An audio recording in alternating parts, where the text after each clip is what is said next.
இது ரெண்டும் கலந்து வரும். கள்ள உபதேசங்கள், கள்ள தீர்க்கதரிசிகள். ஏன்னா உபதேசம்ன்றது கர்த்தர் என்ன சொல்றாருன்றதுதான். அந்த உபதேசம் கரெக்டா இருக்கணும். நீங்க ஒரு இடத்துல ஒரு சபையில உங்களை வச்சிருக்கிறாருன்னா அது கர்த்தர் சித்தம். அங்க அமைதியா உட்கார்ந்து இருக்கணும். அது அங்க இங்க நீங்க போயிட்டே இருந்தீங்கன்னா அது வேற விதமான போயிடும். கலாத்தியர் 1 முதல் 12 வசனங்கள். வேறொரு சுவிசேஷம் இல்லையே, சிலர் உங்களை கலகப்படுத்தி கிறிஸ்துவனுடைய சுவிசேஷத்தை புரட்ட மனதாய் இருக்கிறார்கள் இல்லாமல் வேறல்ல. சுவிசேஷம் என்ன? காஸ்பல்னா குட் நியூஸ், கிளாட் டைடிங்ஸ்ன்றாங்க. அப்படின்னா என்ன அர்த்தம்? நற்செய்தி. நம்முடைய பாவங்கள்ல இருந்து நம்மளால விடுதலையாக முடியாது. நமக்கு ஒரு இரட்சகர் இருக்கிறார், இயேசு கிறிஸ்து. நம்முடைய பாவங்களை அவர் ஏற்றுக்கொண்டு சிலுவையிலே நமக்கு வர வேண்டிய தண்டனை, மரணத்தை அவர் ஏற்றுக்கொண்டு நம்முடைய பாவங்களை அவர் சுமந்தார். அவர் நம்மளுடைய மரணத்தை அவர் ஏற்றுக்கொண்டு நமக்காக அவர் மரித்தார், அடக்கம் பண்ணப்பட்டார். 3ஆம் நாள் உயிரோடு எழும்பி மரணத்தை முறிச்சார், பாவத்தை ஜெயிச்சார். அந்த ஜெயத்தை நமக்கு கொடுத்திருக்கிறார். அதுதான் ஞானஸ்நானம் எடுக்கிறான். பாவத்துக்கு மறித்து நீதிக்கு பிழைக்கிறோம்னு தண்ணியில மூழ்கி எடுக்கிறது. அதுதான் மனம் திரும்புறோம். தான் நற்செய்தி. நம்மளால பாவத்திலிருந்து விடுதலை ஆகணும்னா ரட்சகர் இருக்கிறார், விடுதலை தருகிற ஒருவர் இருக்கிறார், அவர் உனக்கு விடுதலை தருவார். தான் நற்செய்தி. அப்ப அதான் சுவிசேஷம். வேறொரு சுவிசேஷம் இல்லையேன்னா வேறு ஒரு ரட்சிப்பின் வழி கிடையாது. வேறு ஒரு வழி ஒருத்தன் சொல்றான், பாவத்திலிருந்து வெளியே வருவதற்காக சொல்றான்னா அந்த காஸ்பல் கரெக்ட் கிடையாது. Jesus is the only way. அவர் தான் வழி. அவரை தவிர அவர் வழி இல்லை. சில ஆண்டுகளுக்கு முன்பாக ஒரு ஊழியக்காரரை சொல்லி ரொம்ப பிரபலமாயிட்டார், உலகத்திலே பிரபலமாயிட்டார். அவர் என்ன சொல்லிட்டாருன்னா, பரலோகத்துக்கு இயேசு இல்லாம வேறொரு வழி இருக்கலாம்ட்டார். ஆன்டி கிரைஸ்ட், அந்தி கிறிஸ்துவின் நாவின்றதான். வேறொரு வழி இருக்கலாமா? எப்படி இருக்க முடியும் பரலோகத்துக்கு? இயேசுவை தவிர வேற வழி கிடையாது. மீட்பர் அவர் தான், ரட்சகர் அவர் ஒருவர் மாத்திரம். வேறு ஒரு சுவிசேஷம் இல்லையே. சிலர் உங்களை கலகப்படுத்தி கிறிஸ்துவனுடைய சுவிசேஷத்தை புரட்ட மனதாய் இருக்கிற வேறல்ல. நாங்கள் உங்களுக்கு பிரசங்கித்த சுவிசேஷத்தை அல்லாமல் நாங்களாவது, தன்னையே சொல்றாரு, நாங்களாவது வானத்திலிருந்து வருகிற ஒரு தூதனாவது, சூப்பர் நேச்சுரல் பீயிங், தூதனாவது வேறு ஒரு சுவிசேஷத்தை உங்களுக்கு பிரசங்கித்தால் அவன் சபிக்கப்பட்டவனாய் இருக்க கடவன். முன் சொன்னது போல மறுபடியும் சொல்லுகிறேன், நீங்கள் ஏற்றுக்கொண்ட சுவிசேஷத்தை அல்லாமல் வேறு ஒரு சுவிசேஷத்தை ஒருவன் உங்களுக்கு பிரசங்கித்தால் அவன் சபிக்கப்பட்டவனாய் இருக்க கடவன், இன்க்ளூடிங் மை செல்ஃப். பைபிளுக்கு மாற்றாக பேசக்கூடாது. அப்படி ஒருத்தன் பேசினான்னா அவன் சபிக்கப்பட்டவன்றாரு. இப்பொழுது நான் மனுஷரையா தேவனையா யாரை நாடி போதிக்கிறேன்? உங்களை ப்ளீஸ் பண்ற மாதிரி பேசக்கூடாது. உங்களுக்கு எதிராக ஆண்டவர் ஒரு காரியத்தை சொல்றார், நீ செய்யறது சரியில்லைன்னா அதை அப்படியே சொல்லணும். நான் மனுஷரை பிரியப்படுத்த பார்க்கிறேன், நான் இன்னும் மனுஷரை பிரியப்படுத்துகிறனா இருந்தால் நான் கிறிஸ்துவின் ஊழியக்காரன் அல்லவே. நம்மளை ப்ளீஸ் பண்ற மாதிரி இருக்கக்கூடாது. பிரசங்கமா இருக்கட்டும், அது ப்ராஃபஸியா இருக்கட்டும், நம்மளை பிரியப்படுத்துற மாதிரி இருக்கக்கூடாது. நம்ம மாம்சத்தை பிரியப்படுத்துற மாதிரி இருக்கக்கூடாது.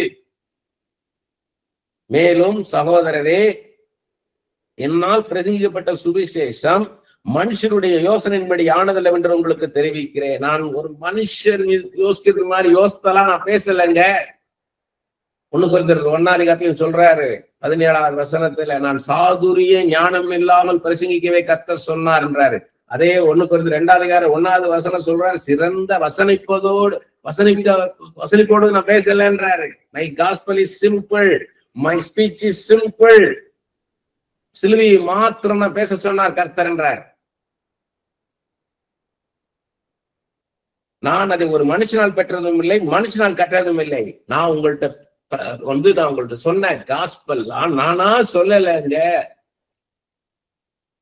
இயேசு கிறிஸ்து அதை எனக்கு வெளிப்படுத்தினார். நான் ஒரு மனுஷன் பெற்றதும் இல்லை, ஒரு மனுஷன் கற்றதும் இல்லை. ஒருத்தர் பேசுனதை எடுத்து வந்து உங்கள்கிட்ட நான் பேசல, நான் போய் ஒரு மனுஷன்கிட்ட உட்கார்ந்து கத்துக்கிட்டு பேசல, இயேசு கிறிஸ்துட்ட கேட்டு வந்து உங்கள்கிட்ட பேசுனேன்ற. அப்படிதான் நம்ம இருக்கணும். நம்ம அப்படிதான் இருக்கணும். யாருடைய பிரசங்கத்தையும் எடுத்து பேசிட்டு இருக்க கூடாது. யார் எழுதுனதோ எடுத்துக்கிட்ட பேசிட்டு இருக்க கூடாது. எபேசியர் 6:6 மனுஷருக்கு பிரியமா இருக்க விரும்புகிறவர்களாக பார்வைக்கு ஊழியம் செய்யாமல் கிறிஸ்துவின் ஊழியக்காரராக மனப்பூர்வமாய் தேவனுடைய சித்தத்தின்படி செய்யுங்கள். மனுஷனுக்கு பிரியமா நினைக்கவே கூடாது. நம்ம ஆண்டவர் சொல்றாரா அதை சொல்லிட்டு போயிட்டே இருக்கணும். இதே கலாத்தியர் 2:4 கலாத்தியர் 2:4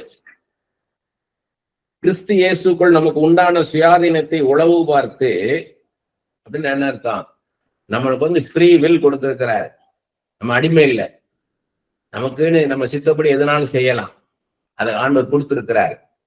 கிறிஸ்து இயேசுக்குள் நமக்கு உண்டான சுயாதீனத்தை உளவு பார்த்து, அது உளவு பார்த்துன்னு என்ன அர்த்தம்? அதை வந்து மறைஞ்சிருந்து அதை பார்க்கறது, இப்படி எப்படி பண்றாங்கன்னு நமக்கு தெரியாம நம்மளை நோட் பண்றது பார்த்து, நம்மை நியாயப்பிரமாணத்துக்கு அடிமைகளாகும் பொருட்டாக பக்க வழியாக நுழைந்த கள்ள சோக நிமித்தம் அப்படி ஆயிற்று. இது எப்படி நம்ம எடுத்துக்கணும்னா, இப்படிதாங்க கர்த்தர் நடத்துவார், இப்படிதாங்க இருக்கணும் அப்படின்னு சொல்லுவாங்க. அப்ப நம்மளுக்கு வந்து அதை அடிமைப்படுத்துற மாதிரி இருந்ததுன்னா அது கர்த்தர் சொல்ற காரியம் கிடையாது. கர்த்தர் உங்களுடைய செல்ஃப் வில், ஃப்ரீ வில், அதை ஆனர் பண்ணி தான் பேசுவாரு. என்ன சொல்லியிருக்கிறாரு? நன்மையும் தீமையும் கண்ணு முன்னால் இருக்கும், நன்மையை தெரிந்து கொள்ளுன்னு இருக்காரு. கர்த்தர் அப்படிதான் சொல்லிக் கொடுப்பாரு. அதான் நன்மைன்னு, அதை தெரிந்து கொள்ளுதான் சொல்லிக் கொடுப்பாரு ஒழிய நீங்க வந்து உங்களை வந்து அடிமை மாதிரி நடத்த மாட்டாரு, உங்களை பயப்படுத்துற மாதிரி நடத்த மாட்டாரு. உங்களுக்கு பயமுள்ள ஆவியை கொடுக்காமல் அன்பும் பலமும் தெளிந்து புத்தியுமுள்ள ஆவியும் தான் நான் கொடுப்பேன்னு சொல்லியிருக்கிறார். அப்போ உங்களை பயப்படுத்துற மாதிரி ஒரு காரியம் வருதுன்னா அது கர்த்தரிலிருந்து வர்றது கிடையாது, பிசாசு. பிசாசு. நம்ம சொல்லும் போதே நமக்கு வந்து ஒரு சகோதரி பல வருஷங்கள் முன்பாக ஒரு சபையில ரொம்ப கஷ்டப்படுறேன்னு ஒரு வாலிபர் சகோதரி வந்து சொல்றாங்க, எனக்கு ஆபீஸ்ல ரொம்ப கஷ்டமா இருக்குது, என்னால இருக்க முடியல. நமக்கு என்ன தோணும்? அப்ப அந்த வேலையை ரிசைன் பண்ணிருங்க சிஸ்டர், வேற நல்ல வேலையை பாருங்கன்னு. ஆனா ஆண்டவர்கிட்ட கேட்ட ஆண்டவர் சொல்றாரு, இவ்வளவு யோசிப்பு மாதிரி உருவாக்கிக்கிட்டு இருக்கிறேன், இவ அத்தனை பேர் வேலையை ஒருத்தி பாக்குறேன்ற, மிச்சவங்கலாம் வேலை அந்த அளவுக்கு ஸ்ட்ரெயின் பண்ணல, நான் அவ்வளவு வேலை மத்தவங்க வேலை என்கிட்ட கொடுத்து என்னைய ஸ்ட்ரெயின் பண்ண வைக்கிறாங்கன்னு சொல்றா. ஒரு பெரிய டீம் லீடரா அவளை நான் கொண்டு போக போறேன்ற, வேற ஒரு கம்பெனிக்கு இவளை கொண்டு போக போறேன், அது ஒரு லீடரா கொண்டு போக போறேன். ஆண்டவர் எப்படி யோசிச்சுட்டாரு பாருங்க. அப்ப நம்ம எமோஷன்ஸ்ல இருந்து நம்ம எந்த முடிவு எடுக்கக்கூடாது. ப்ராஃபஸி சொல்லும் போது உணர்ச்சி வசப்பட்டு நம்ம எதையும் சொல்லிடக்கூடாது.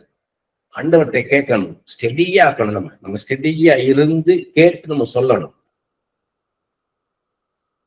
2 அதாவது கள்ள சகோதரர்கள் நிமித்தோட ஆயிட்டுன்னா இவங்கெல்லாம் ஒரு சிஸ்டர் பிரதர்னு வருவாங்க, ஆனா கள்ள சகோதரர்கள், ஃபால்ஸ் பிரதர்ஸ், இவங்கெல்லாம் நல்லதனமா இருக்க மாதிரி இருக்கும். அவரையும் உங்க கூட வச்சுக்கிறீங்க, அவருங்க கூட வச்சுக்காதீங்க அப்படின்னு வாங்க. ஆண்டவர்கிட்ட கேட்கணும் எதுவா இருந்தாலும். இவரை நான் இவரை கூட கூட்டு போறதா இல்லையா ஆண்டவர்கிட்ட கேட்கணும். நீங்க அவனுக்கு வாழ்த்தாத, அவனுக்கு வாழ்த்து சொல்லுகிறவன் அவனுடைய துர்க்கிரைகளுக்கும் பங்குள்ளவனாகிறான். நீங்க அவனை எதிர்த்து நிக்கணும்ன்றாரு. நீ சொல்றது பைபிள்ல கிடையாது, பைபிள் இல்லாத ஒரு காரியத்தை சொல்றேன்னு சொல்லி எதிர்த்து நில்லு.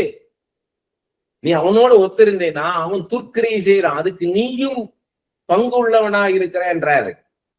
ரோமர் 16:17-18 அன்றியும் சகோதரரே, நீங்கள் கற்றுக்கொண்ட உபதேசத்திற்கு விரோதமாய் பிரிவினைகளையும் இடர்களையும் உண்டாக்குறவர்களை குறித்து எச்சரிக்கையாய் இருந்து அவர்களை விட்டு விலக வேண்டும் என்று உங்களுக்கு புத்தி சொல்லுகிறேன். அப்படிப்பட்டவர்கள் நம்முடைய கர்த்தராகிய இயேசு கிறிஸ்துக்கு ஊழியம் செய்யாமல் தங்கள் வயிற்றுக்கே ஊழியம் செய்து நய வசனிப்பினாலும் இச்சக பேச்சினாலும் கபடில்லாதவர்களுடைய இருதயங்களை வஞ்சிக்கிறவர்களாய் இருக்கிறார்கள். என்ன அர்த்தம் பாருங்க. நீங்கள் கற்றுக்கொண்ட உபதேசம், அதாவது இந்த பைபிள்ல இருக்கிற காரியங்கள் இதற்கு விரோதமாக பிரிவினைகளையும் இடர்களையும் உண்டாக்குவதை குறித்து ஹஸ்பண்ட் பிரிச்சிருவாங்க, தாய் தப்பனை விட்டு பிள்ளைகளை பிரிச்சிருவான். அவங்க அந்த மாதிரி பேசுவாங்க, நயவஞ்சகமாக பேசுறது. அப்படி பிரிவினை உண்டாக்குனா அது கர்த்தருடைய ஆவி கிடையாது, அது பரிசுத்த ஆவியானவரால் வருகிற காரியம் கிடையாது. கொஞ்ச நாளைக்கு பிரிஞ்சிருங்க அப்படின்னு சொல்றாங்கன்னா அது கர்த்தர் கிடையாது.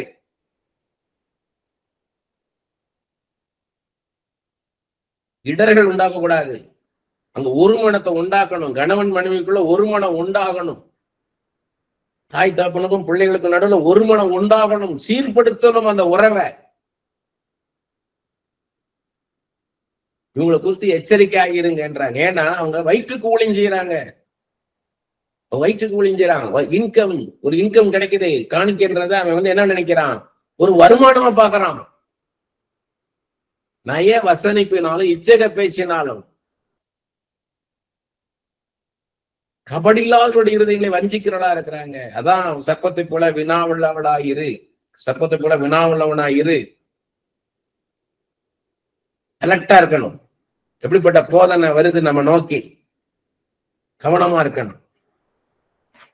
திரும்ப கலாத்தியருக்கே வருவோம். கலாத்தியர் நான் அந்த ஆர்டர்ல கொண்டு போயிருக்கேன். நான் அந்த வசனத்தின் அடிப்பில போல எனக்கு ஆண்டவர் எப்படி ரூட்ல கொண்டு போனாரோ அந்த ரூட்ல நான் எழுதியிருக்கிறேன். நான் கலாத்தியர் 3ஆம் அதிகாரம் 1 முதல் 5 வசனங்கள். புத்தி இல்லாத கலாத்தியரே இப்படி பேசுறாரு பாருங்க. இப்படி பேசுவோமா? யோவான் சாணம் தெரிஞ்சு விரியன் பாம்பு குட்டிகளேன்னார். என்ன சொல்றாரு? புத்தி இல்லாத கலாத்தியரே, புத்தி இல்லையா, அறிவு இல்லையா அப்படி கேட்கிறாரு. புத்தி இல்லை அப்படின்னு கேட்கிறாரு. புத்தி இல்லாத கலாத்தியரே, நீங்கள் சத்தியத்திற்கு கீழ்ப்படியாமல் போகத்தக்கதாக உங்களை மயக்கினவன் யார்? இயேசு கிறிஸ்து சிலுவையில் இறைப்பட்டவராக உங்கள் கண்களுக்கு முன் பிரத்யட்சமாய் உங்களுக்குள்ளே வெளிப்படுத்தப்பட்டிருந்தாரே. ஒன்றை மாத்திரம் உங்களிடத்தில் அறிய விரும்புகிறேன், நியாயப்பிரமாணத்தின் கிரியையினாலேயோ விசுவாச கேள்வினாலே எதனாலே ஆவியை பெற்றீர்கள் சொல்றாரு. லா பிரகாரமா நீங்க நடத்தப்பட்டீங்கன்றாரு. பை ஃபெய்த், விசுவாசத்துக்கு வந்திருக்கிறீங்க. கர்த்தர் மேல உள்ள, இயேசுவின் மேல உள்ள விசுவாசத்தின்படிதான் இப்ப நீங்க எல்லாமே செய்யணும். நீங்க இதை செய்யவதே, அதை செய்யாதே, இதை செய்யாதே, இதை செய்யாதே இந்த நியாயப்பிரமாணத்தின்படி நடத்துறவனா கேட்கிறாரு. ஆவியினாலே ஆரம்பம் பண்ணின நீங்கள் இப்பொழுது மாம்சத்தினாலே முடிவு பெற போகிறீர்களோ? நீங்கள் இத்தனை புத்தியினரா? அதான் சொல்றாரு. ஏன் புத்தியினர், புத்தி இல்லாத கலாத்தியரேன்னு சொன்னார். லாக்கு வந்துட்டாங்க. திரும்ப ஃபெய்த்ல இல்லாம லா பிரகாரம் நடத்துறான்னா அது கர்த்தர் நடத்துற காரியம் கிடையாது. இத்தனை பாடுகளையும் வீணாய்ப்பட்டீர்களோ? அவைகள் வீணாய் போயிற்றோ? அன்றியும் உங்களுக்கு ஆவியை அளித்து உங்களுக்குள்ளே அற்புதங்களை நடப்பிக்கிறவர் அதை நியாயப்பிரமாணத்தின் கிரியையினாலேயும் விசுவாச கேள்வினால் எதனாலே செய்கிறார்? கர்த்தர் எப்படி செய்கிறார்? உங்களுக்குள்ள அற்புதம் நடக்குதுன்ற. ஆமென். அற்புதம் வெளியே இல்ல, உங்களுக்குள்ளே அற்புதம். இதுவரை சிந்திக்காத மாதிரி சிந்திக்க வைக்கிறார், இதுவரை உணராதபடிக்கு உணர வைக்கிறார். ஆண்டவரே சொல்லுங்க சொல்லுங்க, நான் சுயமாய் நடக்க கூடாது, தேவ சித்தப்படி நடக்கணும்னு பரிசுத்த ஆவியினால நான் நடத்தப்படணும், தேவனுடைய ஆவினால் நான் நடத்தப்படணும். புறம்பே இருக்கிறது நியாயப்பிரமாணம், உள்ள இருக்குது இருதயத்துல எழுதியிருக்கிற பிரமாணங்களை, அதன்படி நடக்கணும். கர்த்தர் எப்படி செய்யறாரு? உனக்கு உங்க விசுவாசம் படி தான் செய்யறாரு. நீ கமாண்ட்மெண்ட்ஸ் மாதிரி நடக்கிறதுனால நீ பண்ணிக்கிட்டு இருக்காரு, ஆசீர்வதிக்கிறார் இல்லையே. உனக்கு விசுவாசம் மூலமா தானே நடத்திக்கிட்டு இருக்கிறாரு. அப்ப ஏன் நீ திரும்ப மாம்சத்தின்படி போற? புறமான மனுஷனை வச்சு ஏன் நடக்கிற? ரிலிஜியஸ்குள்ள ஏன் போற? ரிச்சுவலுக்குள்ள ஏன் போறேன்னு கேட்கிறாரு. எபேசியர் 4ஆம் அதிகாரம் 14வது வசனம். நாம் இனி குழந்தைகளாய் இராமல் மனுஷருடைய சூதும் வஞ்சிக்கிறதுக்கு எதுவான தந்திரமுள்ள போதகமாகிய பலவித காற்றினாலே அலைகளைப் போல அடிபட்டு அலைகளாயிராமல். அவ்வளவு அழகா சொல்றாரு பாருங்க. ரொம்ப ஆழமான காரியம், கவனமா படிக்கணும். நம்ம என்ன பண்ணுவோம்னா பைபிள் வசனத்தை படிக்கும் போது ஒரு காரியத்தை டக்குன்னு எடுத்துருவோம், ஜெனரலா எடுத்துருவோம். மொத்தமா உட்கார்ந்து மைக்ரோ விஷன்ல பண்ணணும், மைக்ரோஸ்கோப்ல பாக்குற மாதிரி ஒவ்வொரு மாலிகுலா பாக்குற மாதிரி பார்க்கணும். நாம் இனி குழந்தைகளாய் இராமல், இனிமே நம்ம குழந்தை மாதிரி இருக்க கூடாது, வளர்ந்துட்டீங்க,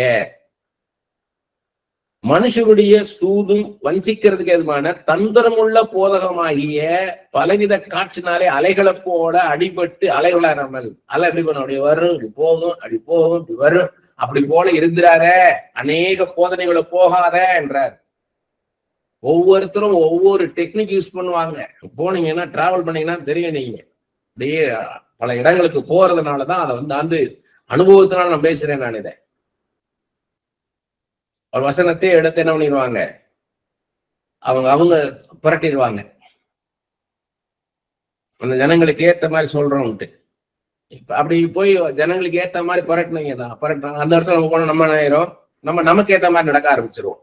ஒரு பிரயோஜனம் கிடையாது. வசனம் என்ன சொல்லுது, கர்த்தர் என்ன சொல்கிறார், வசனம் இப்படித்தானே சொல்லுது, இதன்படிதான் நடக்கணும். கர்த்தர் சொல்றாரு விவாகரத்து கூடாது, அப்ப விவாகரத்து கூடாது. இவ்வளவு கஷ்டமா இருந்தா அப்ப என்ன செய்யறது? சரி, விட்டுற வேண்டியதுதான், டிவோர்ஸ் பண்ணிட வேண்டியதுதான். அப்ப அந்த மாதிரி போதையில இருந்தா என்ன ஆகும்?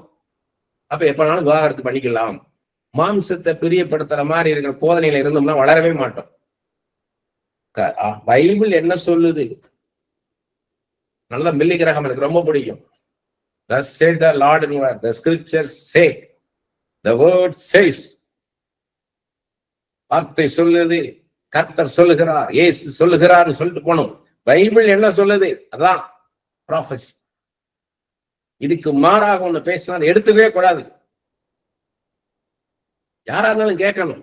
எபிரேயர் 5:13. பாலுண்கிறவன் குழந்தைகளாய் இருக்கிறபடியினால், பாலுண்கிறவன் குழந்தையாய் இருக்கிறபடினாலே நீதியின் வசனத்தில் பழக்கமில்லாதவனா இருக்கிறான். ஆழமான சத்தியத்தை தெரிந்து கொள்ளணும். யோவான் 8:32 சொல்லியிருக்கிறார், சத்தியத்தை அறிந்து கொள், சத்தியம் உன்னை விடுதலை ஆக்கும் இருக்கார். சத்தியத்தை சத்தியமாய் கற்றுக் கொடுக்கணும்ன்றார். அப்படி போல நம்ம ஆழமான இதுக்குள்ள போயிடணும். இன்னும் அப்படியே மேலோட்டமா பைபிளை படிச்சுக்கிட்டு இப்படி பால் குடிச்சிட்டே இருந்தேன்னா உன் வாழ்க்கையில போராட்டம் வரும்போது நீ சந்திக்க முடியாது. What is happening in your life, why it is happening in your life, என்ன நடக்குது உன் வாழ்க்கையில, ஏன் அப்படி நடக்குதுன்றத உன்னால புரிந்து கொள்ள முடியாதுன்றார். ஆவிக்குரியவனே ஆவிக்குரியவர்களை நிதானிக்க முடியும். ஜென்ம சுவாபம் உள்ளவன் அதை புரிந்து கொள்ள முடியாது, அறிந்து கொள்ள முடியாது. அவனுக்கு எல்லாம் பைத்தியமாக தோன்றும். Only a spiritual man can understand what is happening in the spiritual realm. அதிகமாக வேதத்தை படிச்ச வேதத்தின் ஆழங்களை தெரிந்து கொள்ளணும். ஒரு இடத்துல போய் பேச போறீங்கன்னா ஆழமான சத்தியத்தை பேசணும். சும்மா மேலோட்டமா பேசிட்டு போக கூடாது. இன்ஃபர்மேஷன்குள்ள போக கூடாது. நிறைய பேர் இன்ஃபர்மேஷன் நிறைய கொடுத்தோட ஆளு பாக்குறாங்க. தூர்தர்ஷன்ல எங்களுக்கு மீடியால மெயின் பேஸ் என்னன்னு கேட்டீங்கன்னா இன்ஃபர்மேஷன், எஜுகேஷன், என்டர்டெயின்மெண்ட், இந்த 3 ஃபீல்ட்ல தான் ஆப்ரேட் ஆகும். அந்த வர பிராட்காஸ்ட் ஆகிறது இன்ஃபர்மேஷன் வரும், ஒரு பார்ட் எஜுகேஷன் வரும், இன்னொரு பார்ட் என்டர்டெயின்மெண்ட் வரும். இன்ஃபர்மேஷன்ல நீங்க போயிடக்கூடாது. அதே மாதிரி ரெவலேஷன் வரும் பொழுது அது பெரிய டாபிக். அது நான் அடுத்து எடுக்கிறேன். நான் வெளிப்பாடுகள் எப்படி வாங்கணும் ஆண்டத்தை, ஏன் ஒய் வி நீட் ரெவலேஷன், ஏன் வெளிப்பாடுகள் அவசியம், எப்படி கத்துட்டு வெளிப்பாடுகளை வாங்குறது என்றத. ஒரு கல்யாணத்தை பேசணும் அப்படின்னா உடனே நாம ஒரு காரியத்தை சொல்லக்கூடாது. ஆண்டவர்கிட்ட போய் கேட்கணும். நீங்க ஆண்டவரே ஒரு கல்யாணத்துல என்ன நடந்தது, ஆக்சுவலா என்ன நடந்தது, நான் என்ன கற்றுக்கொள்ளணும் ஆண்டவரே, அப்படி நீங்க கேட்கணும். நீங்க கேட்கிறீங்க, பைபிளை படிக்கின்றாரு, பைபிளை படிக்கிறீங்க, அந்த யோவான் எழுதின சுவிசேஷம் 2ஆம் அதிகாரத்தை படிக்கிறீங்க. படிச்ச பிறகு போய் ஆண்டவர்கிட்ட உட்காடுறீங்க. அப்போ ஒரு காரியத்தை அவர் சொல்றாரு, உடனே ஆமே நல்ல வந்துடக்கூடாது. அதுல ஏராளமான காரியங்கள் இருக்குது. நான் எழுதிக்கிட்டே இருக்கேன். இன்னும் அதை இன்ஃபர்மேஷன்ல போகக்கூடாது. அங்க ஆக்சுவலா என்ன இருந்தது, ஆக்சுவல் நடந்தது என்ன காரியங்கள், யாரெல்லாம் அதுல இன்வால்வா இருக்கிறா, அவங்கவுங்க பார்ட் என்ன, அவங்கவுங்க பெர்ஸ்பெக்டிவ் என்ன, இதுல நம்ம என்ன கத்துக்கிடணும். நம்மளையும் ஒரு கல்யாணத்துல நிறுத்திடுவார். இதெல்லாம் நடந்ததுன்னு காமிப்பார் உங்களுக்கு. இதெல்லாம் நடந்தது, இப்படியெல்லாம் நடந்தது, இப்படியெல்லாம் நடந்தது அப்படின்னு காமிச்சுட்டு மேக்ரோ விஷன் அடுத்து மைக்ரோ விஷன் கொண்டு போவார். ஒவ்வொன்றா காமிப்பார் உங்களுக்கு. ஏன் அந்த இடத்துல அது ஒரு திராட்சரசம் குறைவுபட்டது ஏன் பெருசா பார்க்கணும்? why it is significant, why we have to give this much importance to that particular incident. It's a simple thing. சமீபத்தில் ஒரு மீட்டிங் அரேஞ்ச் பண்ணாங்க, ஒரு 120 பேர்னு. அப்ப பாஸ்டர் சொன்னாரு, 120 பேர் அதுக்கு மேல ஒருத்தர் வந்தாலும் கொடுக்க மாட்டோம்ட்டாங்க சாப்பாடை.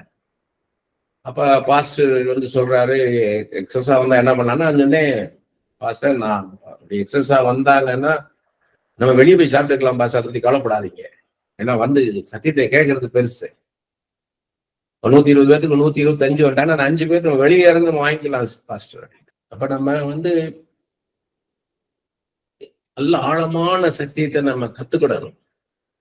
நம்ம கணவர் கல்யாணம் நிறைய இருக்குது. நம்ம கத்துக்க சித்தமானால் அடுத்து நம்ம வெளிப்பாடுகள் குறிச்சு எடுக்கும் போது அதை நான் எப்படி பைபிளை படிக்கணும், ஹிஸ்டரி புக் இருக்குது.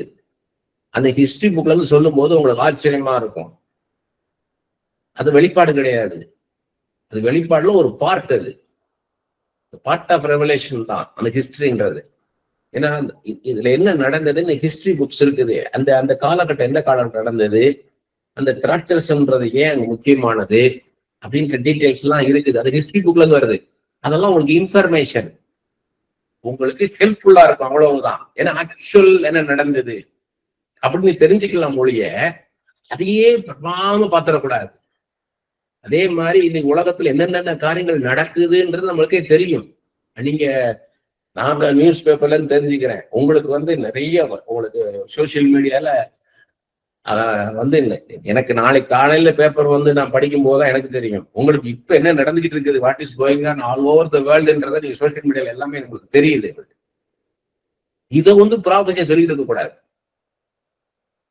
உடனே நீங்க எக்ஸைட் ஆயிடக்கூடாது. நீங்க நிறைய பேரை பாக்குற எக்ஸைட் ஆயிடுறாங்க. அவங்க என்ன நினைக்கிறாங்க, அதாவது நியூஸ்ன்றது வேற, வியூஸ்ன்றது வேற. இன்னைக்கு வந்து சேனல்ல வர்றது எல்லாமே நியூஸ் கிடையாது. பல வருஷத்துக்கு முன்னாடி கிட்டத்தட்ட 32 வருஷம் இருக்கும், பூனா பிலிம் இன்ஸ்டியூட்ல ஒரு 6 மாசம் ட்ரைனிங்ல இருந்தேன். அப்ப பிபிசில இருந்து எங்களுக்கு கிளாஸ் எடுக்க ஒருத்தர் வந்தார். பிபிசியோடைய முக்கியமான ஒரு அவர் சொன்னாரு, அவர் சொன்ன உதாரணம் என்னால மறக்கவே முடியாது. நியூஸ்க்கும் வியூஸ்க்கும் அதுக்கு மேல ஒரு எக்ஸ்பிளனேஷன் கொடுக்க முடியாது. ஒரு நாய் ஒரு மனிதனை கடிச்சிருச்சு அப்படின்னா அது நியூஸ் கிடையாது. இன்று ஒரு நாய் ஒரு மனிதனை கடித்து விட்டது விளம்பர இடைவேளைக்கு பிறகு அப்படின்றது நியூஸ் கிடையாது. நாய் ஒரு மனுஷனை கடிக்கும், ஒரு அனிமல் ஒரு மனுஷனை கடிக்கிறது அது சாதாரணமானது. ஒரு மனிதன் நாயை கடிச்சிட்டான்னா தான் நியூஸ். அன்யூஷுவலா அவனு நடந்தாதான். இன்னைக்கு நேற்று இரவு 12 மணிக்கு சூரியன் பிரகாசமா இருந்தது, 1 மணி நேரம் அந்த வெளிச்சம் இருந்ததுன்னா தான் நியூஸ். இவங்க என்ன பண்றாங்கன்னா இதெல்லாம் டிஃபரன்ஷியேட் பண்ணணும். அந்த மாதிரி ஒரு எக்ஸைட் பண்ற மாதிரி உங்களை உணர்ச்சி தூண்டுற மாதிரி ஒரு விஷயத்த சொல்லணும்னா அது இந்த உலகத்துல என்ன நடக்குதுன்னு தெரியுது உங்களுக்கு. இன்னைக்கு அமெரிக்கா ஜனாதிபதி என்ன செய்யறாரு, நம்ம இந்திய பிரதமர் என்ன பண்றாரு, இஸ்ரேல் என்ன நடக்குது, உக்ரைன் என்ன நடக்குது, எல்லாமே நமக்கு தெரியுது. எல்லாம் என்னென்ன நடக்குதுன்னு இதை தீர்க்கதர்சனமா சொல்லும் போது ஒரு இன்ஃபர்மேஷன். அது எனக்கு அதுக்கு என்ன சம்பந்தம்? In which way I am connected with that incident? Is it God's will? நான் அதை தெரிந்து கொள்ள வேண்டியதுன்னு நினைக்கிறாரு ஆண்டவர். ஆண்டவரே பேசுவார் உங்களோட. உலகத்துல என்ன நடக்குதுன்றதை படிச்சு வந்து ப்ராஃபஸியை சொல்லக்கூடாது. நிறைய இன்ஃபர்மேஷனை கலெக்ட் பண்ணி வந்து பேசுறது ஒரு பிரயோஜனம் கிடையாது. அது சும்மா ஒரு 5% கூட பிரயோஜனம் கிடையாது. அது 1 கொரிந்தியர் 3ஆம் அதிகாரம் முதல் 3 வசனங்கள்.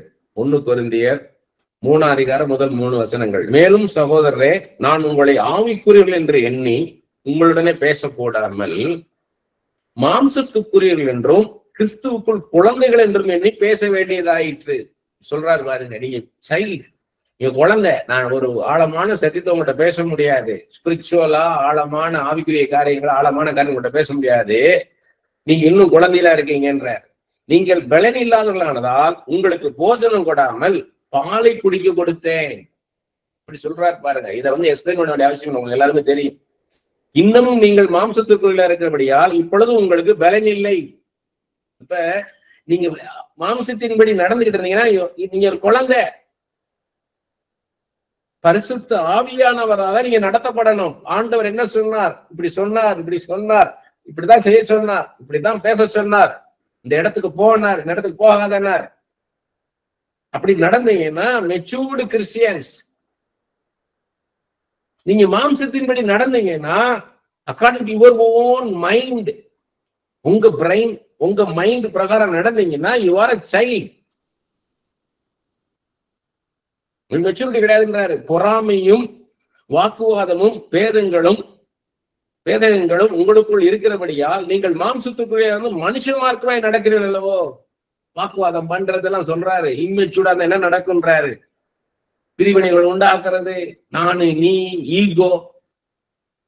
ஈகோ இருந்தாலே மாம்சம் சுயத்தை சிலுவையில அடிச்சாதான் இயேசுவின் பிள்ளை ஆக முடியும். என் சித்தத்தின்படி ஆண்டவரே உங்களுடைய சித்தத்தின் வாக கடவுதுன்னு. நாம இப்படி நம்ம லைஃப் எப்படி ஓட்டி கொண்டு இருக்கலாம், அப்படி போயிடலாம் நினைச்சேன்னா நத்திங் வில் ஹேப்பன். முழுக்க சரண்டர் ஆகணும். சரண்டர் ஆகலாம் ஆண்டவரே. ஆண்டவரே நான் சொல்லிட்டேன் ஏற்கனவே, ரெண்டே விஷயம்தான். ஒண்ணு, இயேசுவின் சித்தத்தை எனக்கு வெளிப்படுத்த அதன்படி நடக்கிறேன்னா ஆண்டவர் வெளிப்படுத்துவார்.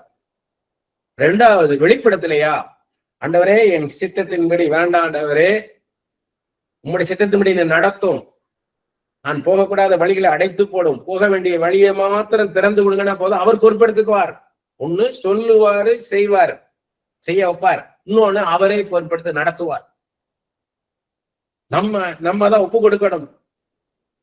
என் சித்தத்தின்படி உங்களுடைய சித்தத்தின்படி நடத்தும் ஐயா. ஒரு மெசேஜ் கொடுக்கறதுக்குள்ள நம்ம படுற பாடு ஒரு பிரசவம் மாதிரி. அது ஒண்ணு ப்ரிப்பேர் பண்ண வைப்பார். ஃபுல்லா எழுதுவேன். நல்லா 2 நாள் 3 நாள் அப்படியே போகும் ஒரு ஃப்ளோ. எல்லாம் முடிஞ்சோடனே அதை வச்சுட்டு அடுத்த டாபிக் பேசுவார். இன்னொரு டாபிக் அதை ஃபுல்லா எழுதுவேன். 2 நாள் 3 நாள் அதை வச்சிருவார். அடுத்து இன்னொரு பேச வைப்பார். எதை பேச போறேன் எனக்கே தெரியாது. அடுத்த வாரம் என்ன பேச போறேன், இதுவா அதுவான்னு தெரியாது. ஏன்னா டோட்டலா அவர் கண்ட்ரோல்ல இருக்கும். எனக்கு அவர் டீச் பண்றாரு. எனக்கு ஃபுல்லா நான் ஊரா எழுதி வச்சிருக்கேன் பாருங்க. இது ஒரு நோட்டு, இன்னும் 2 நோட்டு வச்சிருக்கிறேன்.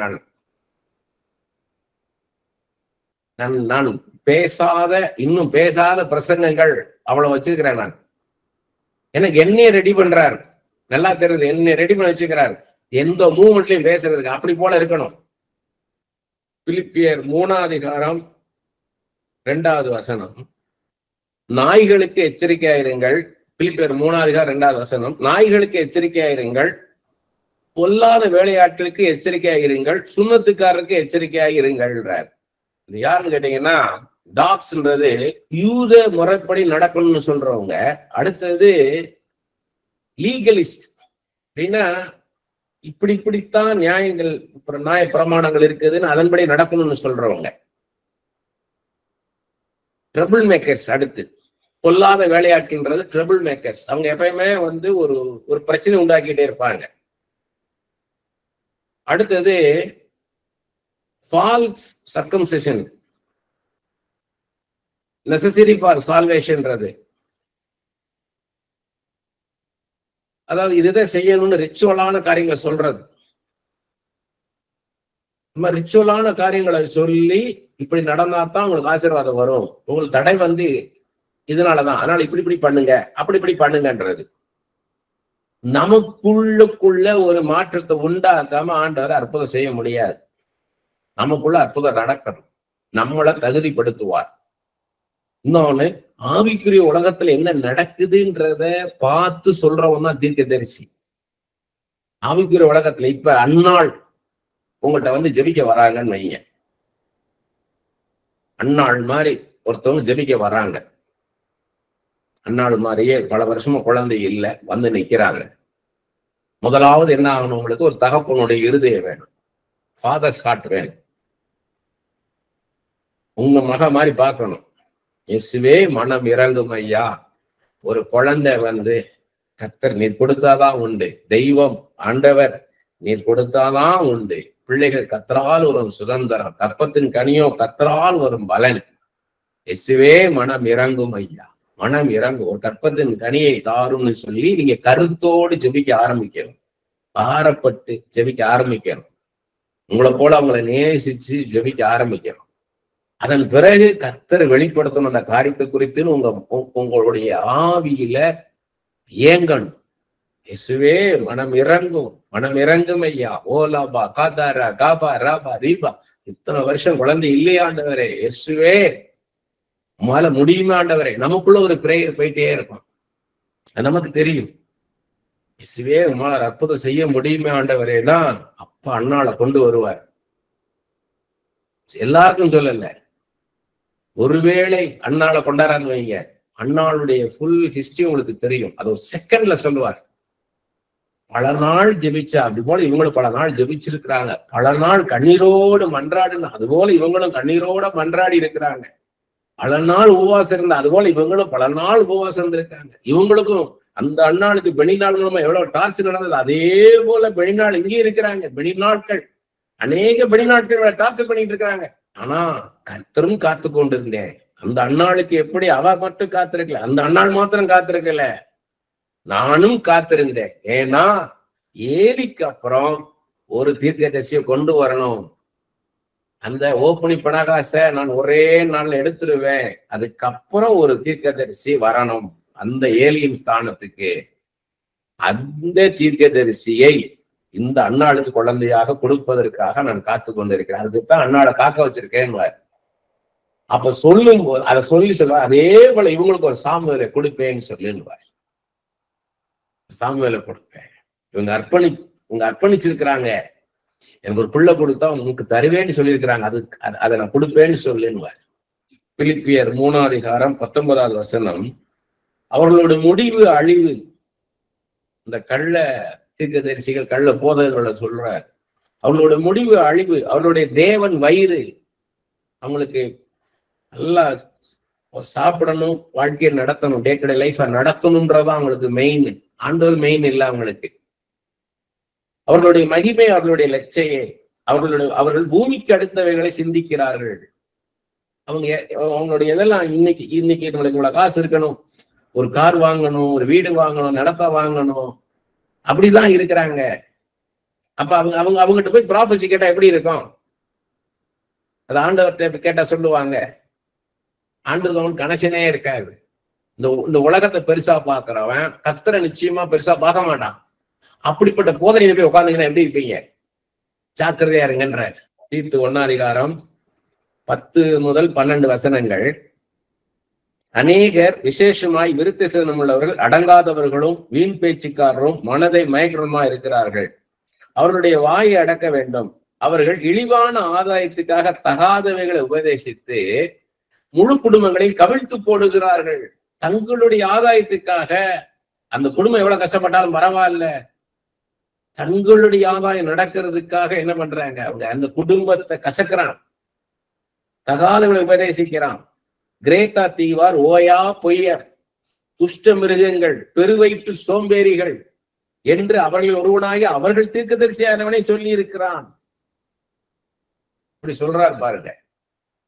தீர்க்க தரிசனம் சொல்றதெல்லாம் எடுத்துக்க கொள்ள கூடாது, பகுத்து அறிய தெரியணும். இது ஆண்டவர் தான் பேசுறாரா, இது இந்த மனுஷனா பேசுறானான்றதை நீங்க என்ன பண்ணணும்? டிசைன் பண்ண தெரியணும் உங்களுக்கு. 2 தெசலோனிக்கேயர் 2:9 அந்த அக்கிரமக்காரனுடைய வருகை சாத்தானுடைய செயலின்படி சகல வல்லமையோடும் அடையாளங்களோடும் பொய்யான அற்புதங்களோடும், யார சொல்றாரு? ஆன்டி கிரைஸ்ட சொல்றாரு, அந்தி கிறிஸ்துவ பவுல் சொல்றாரு. அந்த அக்கிரமக்காரனுடைய வருகை சாத்தானுடைய செயலின்படி சகல வல்லமையோடும் அடையாளங்களோடும் பொய்யான அற்புதங்களோடு இருக்கும். அவங்க மூலமா அற்புதங்கள் அடையாளங்கள்லாம் நடக்கும். அதை பார்த்து ஏமாந்துறாத. அவனும் அற்புதங்கள் அடையாளம் செய்வான். அது எப்படி? பிசாசு யாரு? அவங்க ஒரு காலத்துல தூதனாக இருந்தவங்க தான். ஒரு காலத்துல தூதர்களாக இருந்தவங்க தான். அந்த ஒரு தேவதூதன் 1,85,000 பேரை வெட்டி சாச்சான் ஒரே ராத்திரியிலன்னு பாக்குறோம். அவ்வளவு வல்லமை இருக்கும். அந்த வல்லமையின்படி எல்லாம் நடக்கும். ஆனா அது ஆண்டவருடைய நாம மேம்படும்படியா இருக்காது. ஆண்டவருக்கு எதிரானதா இருக்கும், அழிக்கும்படி இருக்கும், உருவாக்கும்படியா இருக்காது. ஏன்னா மத்தேயு 24வது அதிகாரம் 24வது வசனத்துல சொல்றாரு பாருங்க. அதை இயேசு கிறிஸ்து சொல்றாரு. மத்தேயு 24வது அதிகாரம் 24வது வசனம், ஏனெனில் கள்ள கிறிஸ்துகளும் கள்ள தீர்க்கதரிசிகளும் எழும்பி கூடுமானால் தெரிந்து கொள்ளப்பட்டவர்கள் வஞ்சிக்கத்தக்கதாக பெரிய அடையாளங்களையும் அற்புதங்களையும் செய்வார்கள். கள்ள தீர்க்கதரிசிகள் கள்ள கிறிஸ்துகளும் நான் தான் கிறிஸ்துன்னு வந்துருவாங்க. கடைசியில அவங்க அற்புதங்கள் அடையாளம் நான் தான் கிரைஸ்ட், நான் தான் ஜீசஸ் கிரைஸ்ட்ன்றுவாங்க. ஃபால்ஸ் ப்ராஃபட்ஸ், ஃபால்ஸ் கிரைஸ்ட், இதுவும் வருன்றார். வெளிப்படுத்தின விசேஷத்துல 16ஆம் அதிகாரம் 14வது வசனம், அவைகள் அற்புதங்களை செய்கிற பிசாசுகளின் ஆவிகள். என்ன அழகா சொல்லிட்டாரு பாருங்க, அற்புதங்களை செய்கிற பிசாசுகளின் ஆவிகள். அதனால கவனமா இருக்கணும். அங்க அற்புதம் நடக்குது, அதிசயம் நடக்குது, அடையாளங்கள் இருக்குன்னு உடனே டக்குன்னு என்ன பண்ணிடக்கூடாது. அவங்க தீர்க்கதரிசிகள் உண்மையான தீர்க்கதரிசனம் எடுத்துடக்கூடாது. கள்ள தீர்க்கதரிசிகளும் அற்புதங்கள் அடையாளம் செய்வாங்கன்றதுக்காக இவ்வளவு சொல்றாரு. 1 தீமோத்தேயு 1ஆம் அதிகாரம் 3வது வசனம், வேற்றுமையான உபதேசங்களை போதியாதபடிக்கும் விசுவாசத்தினால் விளங்கும் தெய்வீக பக்தி விருத்திக்கு ஏதுவாயிராமல் தர்க்கங்களுக்கு ஏதுவாயிருக்கிற கட்டுக்கதைகளையும் முடிவில்லாத வம்ச வரலாறுகளையும் கவனியாதபடிக்கும் நீ சிலருக்கு கட்டிடும் பொருட்டாக. வேற்றுமையான உபதேசம், வேற வேற மாதிரி பேசுவாங்க, பிரிச்சு பேசுவாங்க, அவங்க ஒரு விளக்கம் சொல்லுவாங்க. அதான் வெளிப்பாடு ஏன் முக்கியம்னு சொன்னேன். கர்த்தர்ட்ட இருந்து கேட்டு பேசணும். வேற வேற மாதிரி டாக்டரின் கொடுப்பாங்க. அந்த டாக்டரின்ல போய் என்ன, வேற்றுமையான உபதேசங்களை போதியாதபடிக்கும் விசுவாசத்தினாலே விளங்கும் தெய்வ பக்திக்கு ஏதுவாய் இராமல், விசுவாசத்துக்குள்ள நடத்தாம லெகுவாக நடத்துறது. விசுவாச வாழ்க்கை போராட்டமான வாழ்க்கை. உங்க விசுவாசத்தை போராடிதான் நீங்க காத்துக்கொள்ளணும். போராட்டம் வரும், ஆனால் விசுவாசத்தை காத்துக்கொள்ளணும். அப்படி இல்லாம வேற ஒரு மாதிரி வேற ஒரு ரூட்ல கொண்டு போவாங்க. தர்க்கங்களுக்கு ஏதுவாய் இருக்கிற கட்டுக்கதைகளையும் முடிவில்லாத வம்ச வரலாறையும் கவனியாதபடிக்கும் நீ சிலருக்கு கட்டிடம் கொடுத்தாங்க. தர்க்கங்களுக்கு ஏதுவாய் இருக்க கட்டுக்கதைகள் அவங்களா ஒண்ணு சொல்லுவாங்க, அது தர்க்கத்துக்குள்ள கொண்டு போயிரும், ஆர்கியூமெண்ட்டுக்குள்ள கொண்டு போயிரும். முடிவில்லாத வம்ச வரலாறுகள் இப்படிதாங்க நடந்துச்சு, அவருடைய வாழ்க்கையில் இப்படிதான், ஆபிரகாம் வாழ்க்கையில் நடந்துச்சு, ஈசாக்குடைய யாக்கோபுக்கு எல்லாம் கரெக்டா சொல்லுவாங்க. அதுக்கப்புறம் சொல்றதெல்லாம் வேற வேற மாதிரி சொல்லிடுவாங்க. அப்ப உங்களுக்கு இப்படிதாங்க போகுன்றுவாங்க, உங்க வாழ்க்கையில் இப்படிதாங்க நடக்குன்றுவாங்க. 1 தீமோத்தேயு 3ஆம் அதிகாரம் முதல் 9 வசனங்கள், கண்காணிப்பை விரும்புகிறவன், அதாவது ஒரு ஊழியக்காரனை பத்தி சொல்றது, இது ஒரு தீர்க்கதரிசிக்கும் அடங்கும். கண்காணிப்பை விரும்புகிறவன் நல்ல வேலையை விரும்புகிறான், இது உண்மையான வார்த்தை. ஆகையால் கண்காணியானவன் குற்றஞ்சாட்டப்படாதவனும் ஒரே மனைவியுடைய புருஷனும் ஜாக்கிரதை உள்ளவனும் தெளிந்த புத்தி உள்ளவனும் யோக்கியதை உள்ளவனும் அந்நியரை உபசரிக்கிறவனும் போதக சமத்தனமா இருக்க வேண்டும். இது உள்ளான்னு சொன்னா அவனுடைய கேரக்டர் பாருங்க, அவன் லைஃப் பாருங்க, அவன் லைஃப் ஸ்டைல பாருங்கன்றார். அவன் குடும்ப வாழ்க்கையை பாருங்க. ஒருத்தர் இங்க தீர்க்கதரிசனம் சொல்லி பயங்கர பரபரப்பு உண்டாக்கிட்டார். எல்லாரும் ஆச்சரியமா பார்க்க ஆரம்பிச்சிட்டாங்க. அவர் வேற ஒரு மாநிலத்தை சேர்ந்தவர், இவ்வளவு பிரமாதமா ப்ராபசி சொல்றாருன்னு. கடைசியில நெருங்கி போய் கேட்கும்போது, விசாரிக்கும் போது சொல்றாங்க, ஏன் அவர் மாநிலத்துல இதே மாதிரிதானே இருப்பாருன்னு கேட்டா, இல்ல. ஏன்னு கேட்டீங்கன்னா, அவர் மனைவி விவகாரத்தை பண்ணிட்டு இன்னொரு மனைவியோட இருக்கிறாரு. அதனால அவங்க ஏத்துக்கிடல. ஆனால் இங்க ஊழியம் பண்ணிட்டு இருக்கிறாரு. இப்ப நம்ம கவனமா கவனிக்கணும். அவங்களுடைய கேரக்டர் எப்படி இருக்கு, அவங்க ஃபேமிலி லைஃப் எப்படி இருக்குது, அவங்க குடும்பத்தை எப்படி நடத்திக்கிட்டு இருக்கிறாங்க, அதை பார்க்கணும். அதான் சொல்றாருங்க, அவன் மதுபான பிரியனும் அடிக்கிறவனும் இழிவான ஆதாயத்தை இச்சிக்கிறவனாயிராமல் பொறுமை உள்ளவனும் சண்டை பண்ணாதவனும் பண ஆசை இல்லாதவனுமாய் இருந்து தன் சொந்த குடும்பத்தை நன்றாய் நடத்துகிறவனும் தன் பிள்ளைகளை சகல நல் ஒழுக்கமுடலாய் கீழ்ப்பிடிப்பவனுமாய் இருக்க வேண்டும்.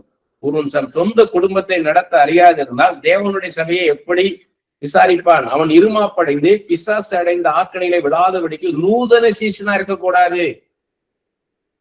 அவன் நிந்தனையிலும் பிசாசின் கண்ணில் விழாதபடிக்கு புறம்பானவர்களால் நற்சாட்சி பெற்றவனாய் இருக்க வேண்டும். அந்தபடியே உதவிக்காரரும் இரு நாக்குள்ளவர்களாயும் மதுபான பிரியராயும் இழிவான ஆதாயத்தை இச்சிக்கலாயிராமல் நல்லொழுக்கமுள்ளவர்களாயும் விசுவாசத்தின் ரகசியத்தை சுத்த மனசாட்சியிலே காத்துக்கொள்வர்களாய் இருக்க வேண்டும். தான் ஸ்கேல், தான் அளவுகோல். இப்படி இருக்கதா அப்படின்னு பாருங்கன்றார்.